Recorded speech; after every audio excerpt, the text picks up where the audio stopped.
Baiklah, Assalamualaikum warahmatullahi wabarakatuh.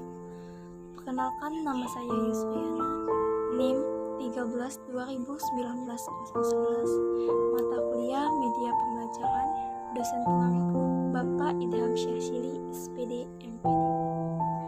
Terima kasih, selamat datang di video kali ini, di mana dalam media pembelajaran kita membahas tentang pendidikan Pancasila dan kewarganegaraan.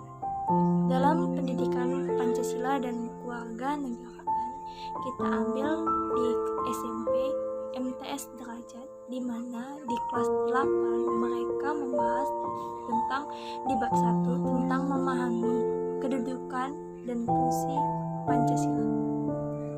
Pancasila ditetapkan pada tanggal 18 Agustus 1945, di mana mungkin ada yang bertanya, lalu kenapa di tanggal 1 Juni ditetapkan sebagai hari lahirnya Pancasila?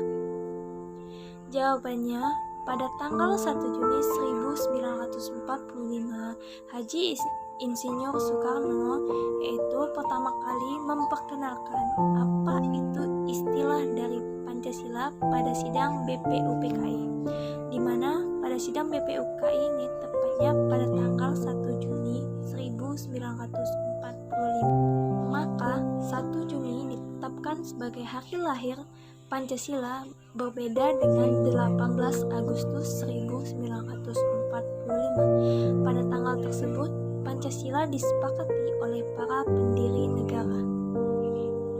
Tepatnya pada tanggal 18 Agustus 1945, Panitia Persiapan Kemerdekaan Indonesia atau disebut dengan PPKI, yaitu menetapkan rumusan Pancasila sebagai dasar negara Republik Indonesia. Sebagaimana pada alinea keempat, dia dalam pembukaan Undang-Undang Dasar 1945 yang berurutan, yaitu ketuhanan yang Maha Esa, kemanusiaan yang adil dan beradab, persatuan Indonesia, kerakyatan yang dipimpin oleh hikmat kebijaksanaan dalam permusyawaratan perwakilan, dan keadilan sosial bagi seluruh rakyat Indonesia. Bukan Pancasila sebagai dasar negara, berarti Pancasila itu adalah dasar fundamen yang mengatur pemerintahan negara dan sebagai dasar untuk mengatur penyelenggaraan negara, di mana berdasarkan hal tersebut Pancasila itu merupakan kaidah atau aturan yang mendasari, yang berarti Pancasila itu merupakan hukum dasar yang tertulis maupun tidak tertulis. Yaitu semua peraturan perundang-undangan yang berlaku dalam NKRI, Negara Kesatuan Republik Indonesia, harus bersumber dan berada di dalam undang-undang yang dibawa pada pokok kaidah, yaitu fundamental, seperti halnya tercantum dalam Undang-Undang 1945 pada nomor 12 tahun 2011, di mana dia membahas tentang pembentukan peraturan perundang-undangan. Di situ bahwa Pancasila itu merupakan sumber dari segala sumber hukum, di mana penempatan Pancasila ini sumber dari segala sumber hukum adalah sesuai dengan pembukaan Undang-Undang Dasar 1945. Pancasila ditempatkan sebagai dasar negara ideologis dan sekaligus dasar negara filosofis, di mana bangsa dan negara, maka setiap isi atau materi peraturan perundang-undangan tidak boleh bertentangan dengan Pancasila. Pancasila juga sebagai ideologi NKRI, Negara Kesatuan Republik Indonesia.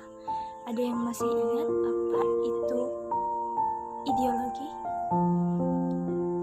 Iya, ideologi dapat kita artikan sebagai ide atau gagasan atau keyakinan, di mana dalam ideologi juga Pancasila sebagai ideologi yang mengandung pengertian keyakinan bahwa Pancasila Pancasila itu merupakan ajaran, gagasan, doktrin, teori atau ilmu yang dia yakini kebenarannya dan menjadi pandangan hidup bangsa Indonesia sebagai petunjuk dalam penyelesaian masalah yang dihadapi masyarakat, bangsa, dan negara Indonesia.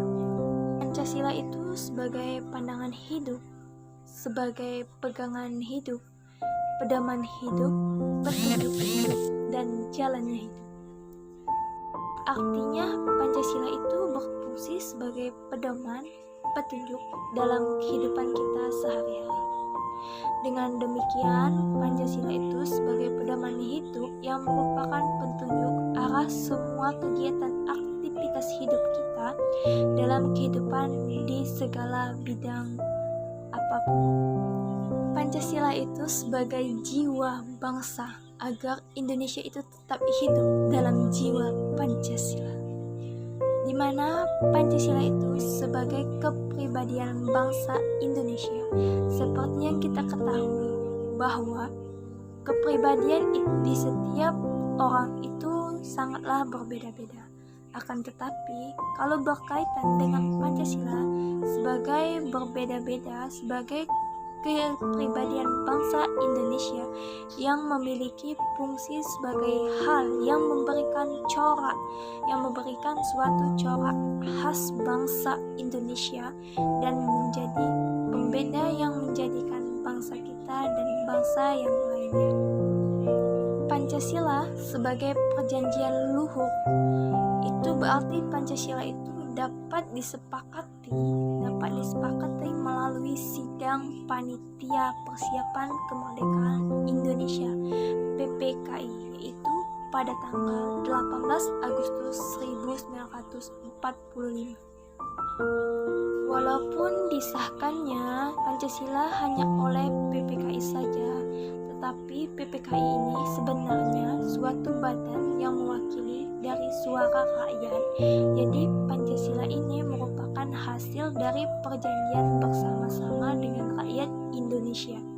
Dengan itu, Pancasila sebagai cita-cita dan tujuan bangsa Indonesia memiliki fungsi, yaitu menciptakan masyarakat adil dan makmur.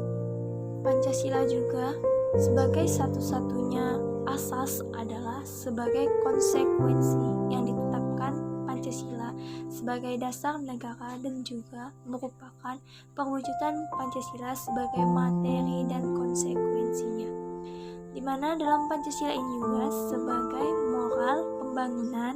Artinya Pancasila itu dijadikan kerangka, acuan, tolak ukur, parlementer, dan tujuan dari penggunaannya. Baiklah, demikianlah materi yang dapat saya sampaikan. Lebih dan kurangnya saya mohon maaf. Mungkin itu saja yang dapat saya sampaikan. Pada Allah saya mohon ampun. Wabillahi taufiq wal hidayah. Wassalamualaikum warahmatullahi wabarakatuh.